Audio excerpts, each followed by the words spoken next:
Hello friends, আমি মৌমিতা। আমি আবার চলে এলাম আমার গার্ডেনিং একটা নতুন ভিডিও নিয়ে।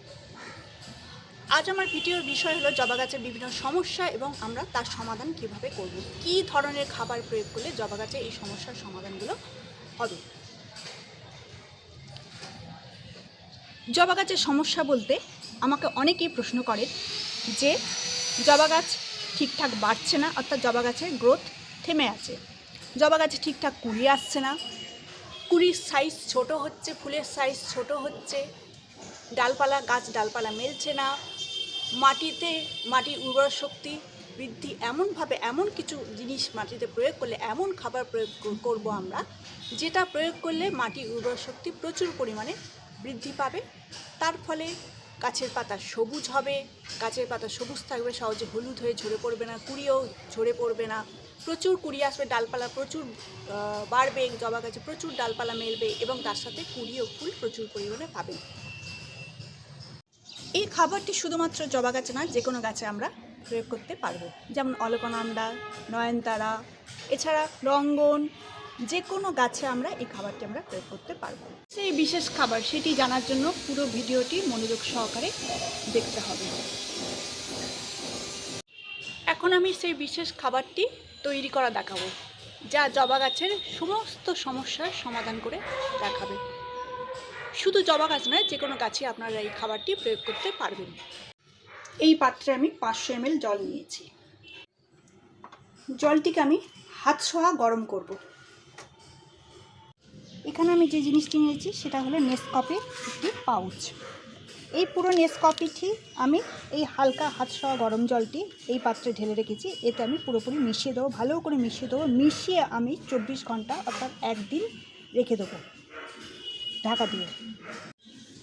এভাবে 500 ml জলে, হাত ছোঁয়া গরম জলে, এই চামচটা প্রায় 1 চামচের কাছাকাছি নেসকফি ওই পাউচে ছিল।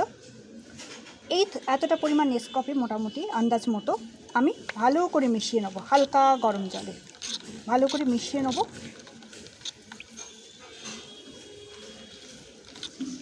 ভালো করে আমি মিশিয়ে নিলাম। এবার এটাকে আমি একদিনের জন্য এইভাবে ঢাকা দিয়ে রেখে দেবো 24 ঘন্টা। 24 ঘন্টা পর আমি আবার ফিরে এলাম। এই তরলটি আমি একটি পাত্রে নিলাম। এর সাথে আমি সমপরিমাণ অর্থাৎ আরও 500 ml জল আমি মেশাবো, অর্থাৎ টোটাল 1 লিটার করব। 1 লিটার করে প্রত্যেকটি গাছে আমি দেবো। 6, 8, 10, 12 যে কোনো টবেই আর কি আমি এই মাপের, এই গ্লাসের মাপের, মোটামুটি এটা 200 থেকে 250 ml জল ধরে। এই গ্লাসের মাপের 1 গ্লাস করে আমি এই তরলটি গাছে প্রয়োগ করব। এই গাছে আমি 1 গ্লাস মতো এই তরলটি আমি প্রয়োগ করে দেবো। এই তরলটি পরিপূর্ণভাবে, সমস্ত তরলটিতে নিউট্রিয়েন্ট আছে। গাছ এর থেকে প্রচুর পরিমাণে নিউট্রিয়েন্ট পাবে এবং গাছের মাটি প্রচণ্ড উর্বর হবে এবং গাছের যে কোনো গাছের সমস্যা এটি হচ্ছে সমাধান।